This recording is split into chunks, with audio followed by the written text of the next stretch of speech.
క్యాలెండర్లు డైరీలు మారుతా ఉన్నాయి, క్యాలెండర్లో తేదీలు మారుతా ఉన్నాయి, సంవత్సరాలు మారిపోతూ ఉన్నాయి.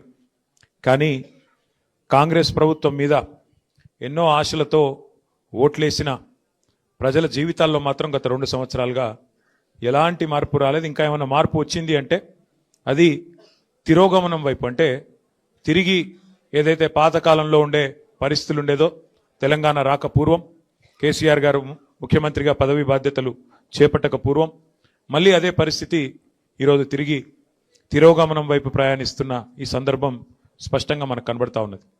ముఖ్యంగా ఈరోజు మనం ఆలోచించాల్సింది, మనం ఇక్కడ వేడుకల్లో ఉన్నాం కానీ తెలంగాణ వ్యాప్తంగా రైతులు యూరియా దొరకక వేదనలో ఉన్నారు.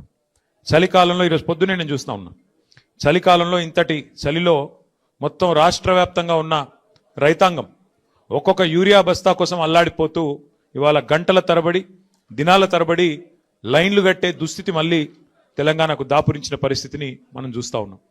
అయితే నా ప్రార్థన మీ అందరితో మనందరితో, మనకు పోరాటం కొత్త కాదు. 14 ఏళ్ళు ఆనాడు అటు కేంద్రంతో ఇటు రాష్ట్రంలో ఉండే సమైక్యవాదులతో పోరాటం చేసింది కేసీఆర్ గారి నాయకత్వంలో, మీ అందరి ఆశీర్వాదంతో.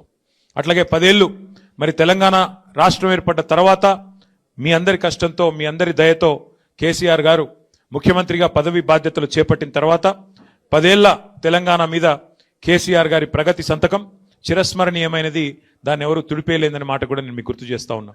అట్లాగే గత 2 సంవత్సరాలుగా పోరాట స్ఫూర్తితో ఏ రకంగానైతే కార్యకర్తలు, నాయకులు, ప్రజలు కదం దొక్కారో కాంగ్రెస్ పార్టీ యొక్క దుష్పరిపాలన మీద, దాన్ని కూడా మనం ఈ సందర్భంగా మననం చేసుకోవాల్సిన అవసరం ఉంది. గుర్తు చేసుకోవాల్సింది ఒకటే ఒక్క మాట, గెలుపు ఓటమి శాశ్వతం, గెలుపులు ఓటములు తాత్కాలికం. అప్పుడప్పుడు ఎదురు దెబ్బలు తాకుతూ ఉంటాయి. కానీ ఒకటి మాత్రం పక్కా, ప్రజల గుండెల్లో, తెలంగాణ ప్రజల గుండెల్లో కేసీఆర్ గారిది గులాబీ జెండా స్థానం మాత్రం శాశ్వతం అనే మాట నేను మీకు గుర్తు చేస్తా ఉన్నా. గెలుపు ఓటములతో నిమిత్తం లేకుండా, గెలుపుతో ఓటమితో సంబంధం లేకుండా మన ప్రయాణం ఇట్లే కొనసాగాలి.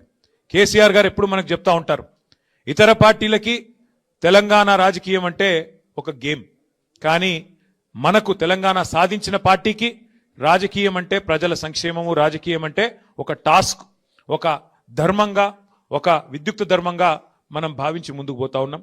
కాబట్టి ఈ ప్రయాణంలో అలుపెరుగని బాటసారులా ముందుకు నడుస్తున్న మా కార్యకర్తలందరికీ పేరు పేరున శుభాకాంక్షలు తెలియజేసుకుంటూ, ఈ సంవత్సరం, ఈ 2026 సంవత్సరం ఒకవైపు పోరాటాలని కొనసాగిస్తూనే మరొక వైపు పటిష్టమైన సంస్థాగత నిర్మాణం కూడా చేసుకోవాల్సిన అవసరం ఉంది. కాబట్టి పోరాటము, నిర్మాణము రెండింటినీ ఆలంబనగా చేసుకొని ముందుకు సాగుదాం. ఈ ప్రయాణంలో నాకైతే సంపూర్ణమైన విశ్వాసం ఉంది, మనం విజయం సాధిస్తాం. ఎందుకంటే ధర్మం మన వైపు ఉంది, న్యాయం మన వైపు ఉంది, నిజాయితీ మన వైపు ఉంది. ఇవాళ 2 పార్టీలు ఒకటై మన మీద కత్తులు దూస్తున్న సందర్భాన్ని మీరు చూస్తూ ఉన్నారు. కేంద్రము, రాష్ట్రము, ఆ రాష్ట్రంలో కేంద్రంలో ఉండే 2 పార్టీలు ఇవాళ ఒకటై, ఒక జట్టై మనను తుదముట్టించే ప్రయత్నం చేస్తున్న విషయం కూడా మీ అందరికీ అర్థమవుతానే ఉంది. అయినప్పటికీ ఎవరు ఎన్ని ఎత్తుగడలు చేసినా, ఎన్ని కుట్రలు కుతంత్రాలు చేసినా, ప్రజల ఆశీర్వాదం, దైవ ఆశీర్వాదం మనకున్నంత కాలం ఎవరు ఏం చేయలేరు. కాబట్టి తప్పకుండా నాకైతే సంపూర్ణమైన విశ్వాసం, సంపూర్ణమైన నమ్మకం ఉంది. 2028వ సంవత్సరంలో తిరిగి మన నాయకుడు కేసీఆర్ గారిని ముఖ్యమంత్రిగా చూడడమే మనందరి లక్ష్యంగా, మనందరి ధ్యేయంగా కలిసికట్టుగా ముందుకు సాగుదాం.